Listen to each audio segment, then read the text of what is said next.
আপনি মসজিদে 10 টাকা দেন না, আপনি 3 কিলোমিটার পতাকা বানান। আপনার জন্য উরসের বিরিয়ানি বেদাত, কিন্তু ফুটবলের বিরিয়ানি জায়েজ। ঠিক কিনা? কথা জোরে বলেন।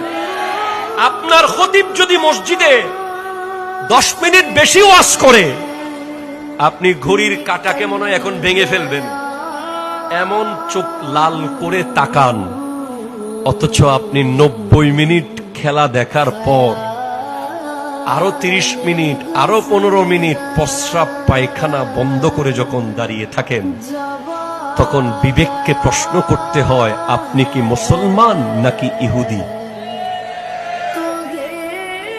যদি বলি খেলা দেখিও না, এটা অসম্ভব তাদের জন্য।